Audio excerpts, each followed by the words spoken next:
he's an MMA fighter. He can do jiu-jitsu if somebody tries to take him down, but he wants to stand up and trade with you.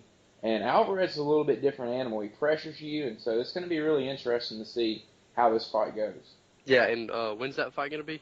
It's going to be November 12th, UFC 205, first card ever in Madison Square Garden. So it's a pretty big deal. You've also got some other big names on it. You've basically got 8 or 9 fights that could be main events, whether it's a fight night on FS1 or a pay-per-view. You got the 3 title fights I mentioned. You got Donald Cowboy Cerrone against Kelvin Gastelum. Chris Weidman, the former middleweight champion who defeated Anderson Silva, fighting Yoel Romero, who many people think could be fighting Michael Bisping for the title if he were to win this fight. And then Miesha Tate against Raquel Pennington. And Miesha Tate, a lot of people know she was the main event of UFC 200. And then Frankie Edgar versus Jeremy Stevens, and Tim Kennedy versus Sugar Rashad Evans.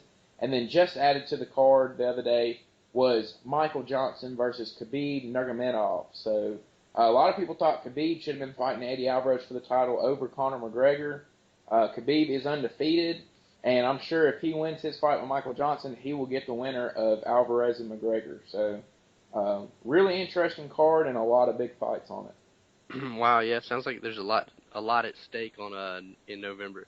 What about isn't there a fight next weekend? Well, when's 204? Yeah, 204 is next weekend, October the 8th. Okay. Michael Bisping versus Dan Henderson. And, what's big about that is at UFC 100, which was a long time ago, a young Michael Bisping who had just won the Ultimate Fighter was fighting Dan Henderson, and Dan Henderson in the second round knocked him out cold, and then jumped on top of him with a flying elbow to kind of get a big shot there at the end, because Bisping had talked a lot of trash to Dan Henderson before the fight, and was pretty much the first guy to really be able to get under Dan Henderson's skin. And Henderson hit him with an elbow that a lot of people kind of deem unnecessary, but, he did it. And that loss has kind of stung at Michael Bisping. So when he won the title, he asked for this fight, and the UFC granted it to him. Dan Henderson is 46 years old and has come out and said that this will be his last fight ever, whether he wins or loses. So if he wins, you've got, an interesting situation in middleweight, because he would give up the title as soon as he wins it, and you have a vacant title, and they would have to pin 2 guys to fight for it at some point in 2017. So it's an interesting fight, because if Dan Henderson wins, then it opens up a lot of options. And if Michael Bisping wins, he gets his redemption over Dan Henderson. And then you're probably going to see, and then it gets interesting because you've got Weidman and Romero fighting at 205, and then also later in the month of November, you have Luke Rockhold, who Michael Bisping knocked out for the title, fighting against Jacare Souza, who is another guy that a lot of people believe should be fighting for the title right now. So really interesting times in middleweight, but that's next Saturday, and it's a big fight and an interesting part. So first fight card in Manchester, England, which is where Michael Bisping is from, so he'll be fighting in his hometown, and I'm looking forward to it. So got some big fights coming up, and the next 2 cards seem to be really, really big and hold a lot to them. So, Well, sounds like a lot of interesting stuff. A lot of big things coming for you, UFC in the future events. You want to jump right into football? yeah, let's go ahead. I'll go ahead and put it out there. I sucked last week on my picks. I went 1-7. Guys, Brooks went 1-7 last week. 1-7. I went 6-2. So I don't know what your total record is. I'm at 21-12. I don't know where that puts you, but I don't really want to say it. So guys, pretty much what we've learned here is whatever pick Brooks makes, just take the opposite and you'll win money, I promise. But last week, but my Florida pick was looking really good early. LSU wasn't going to cover had they won the game, so I would have missed that one no matter what. But my Florida pick looked really good early, and the Jaguars and Ravens, that was a 2-point game. That could have swung either way. So there was just some picks that just didn't go my way last weekend. Florida blew the huge lead they had, which hurt me a little bit, and then The Jaguars and the Ravens just is a 2 point game, really close, and had I won those two, then it's a little bit different. But just a bad weekend for me last week, and I'm hoping to turn around this weekend and go undefeated and improve my record. Yeah, hopefully you will. You never know. I mean, you could get hot. That's all it takes is getting hot. People go through hot and cold streaks all the time. But let's talk about last weekend just for a quick second. Let's talk Florida and Tennessee. Did you get a chance to watch that game? Florida, Tennessee. I think I saw a little bit of it. Well, I had to watch the whole thing and suffer through Tennessee coming back, and 21-0 lead for Florida. It was 21-3 at halftime, and looking good for the Gators. And then all of a sudden, Tennessee hits a big pass for a touchdown to make it 21-10, and the momentum shift. And Florida was just never really able to re-grasp the momentum of the game, and Tennessee put it to them. And credit to Tennessee, it was a big win. It was a big win for their program because it ended a 11-game streak where Florida had beaten them 11 straight years, and it's a big deal to them. The only thing that I have a kind of an issue with is I don't think Florida's that good. Florida had a backup quarterback in the game. Luke Del Rio got out with an injury the week before, and I just didn't think Florida was really that good. I mean, it's a big win for Tennessee, of course, and their program. It's the biggest win in Butch Jones' era, but to me, it doesn't carry as much weight just because I just don't think that Florida is very good either. And now Tennessee has to go to Georgia this week, and so it'll be really interesting to see if they're able to get off the high that they have from this week of finally beating Tennessee, and if they can go to Athens and perform the same way. Yeah, I don't think that Florida's that good this year. I also don't think Tennessee's that good. Nor do I think Georgia is. I think Tennessee's a little bit better than Georgia. So I think that Tennessee will pull that one out. Just I don't know, Georgia. I know at the beginning of the season I was really thinking that Georgia was going to be pushing to go to Atlanta, but not anymore. They're just Yeah, that was an embarrassing loss to Ole Miss Saturday. I know you were at the Alabama game, so you didn't get to see it. I actually didn't watch much of it just because it got so ugly early, but credit to Ole Miss. They bounced back after a tough week with Alabama and really took it to the Georgia Bulldogs. And 45-14, man, I never saw that coming. yeah.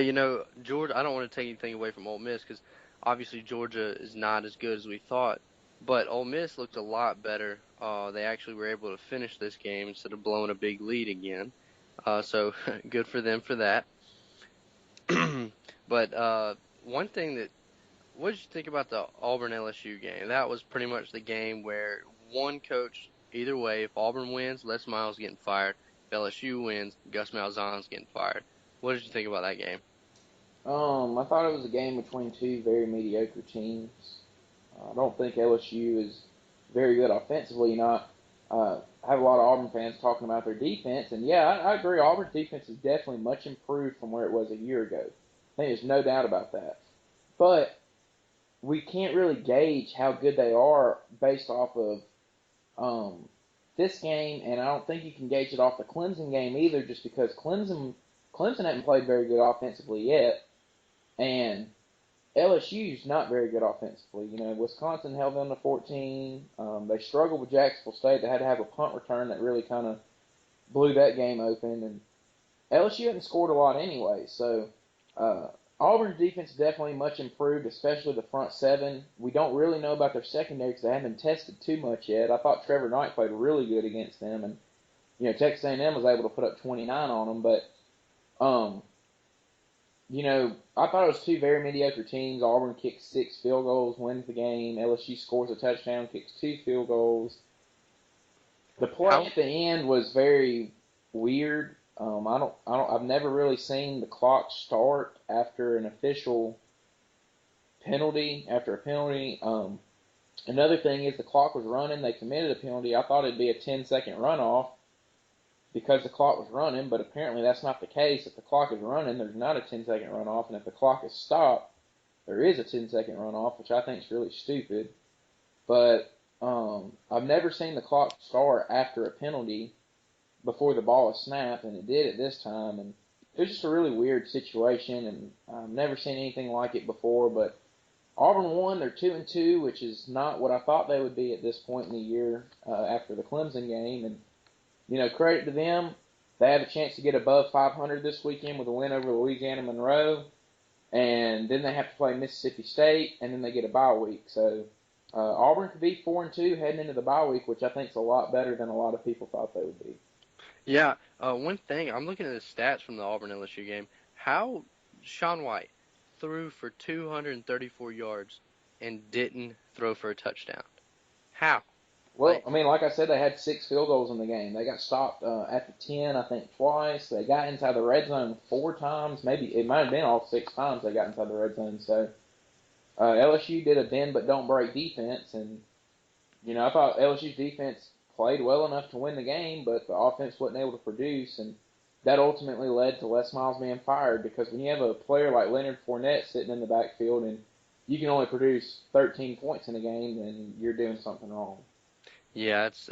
I mean, like I've said pretty much every week, I really hate it for Leonard Fournette. I really like that guy. I think he's a great back. But yeah, he deserves better than the stats that he's been putting up. But and it's not even his fault. It's because they don't have anything to balance out the run. They don't have well. Um, I didn't really get a chance to see the quarterback. How did he look? They He's got that not new bad. He quarterback now. moved around a little bit. I just think that Cam Cameron, which he got fired as well, but I just think Cam Cameron's offensive scheme is not very good, and uh, I think that that's why the passing game has been affected because they run I formation, 2 wide receivers, a tight end, and basically only run 3 guys out for a pass every time. And if you're sitting there dropping 6 and rushing 5, then you're easily able to cover that. And I think that's been the problem for LSU. You know one thing I've noticed just recently, going through these SEC games, especially, you got a lot of high scoring games. Last or when Alabama wasn't last week, whenever Alabama played Ole Miss, I can't remember. I'm getting my weeks mixed up now, but that was a really high scoring game. The A&M Arkansas game was a really high scoring game.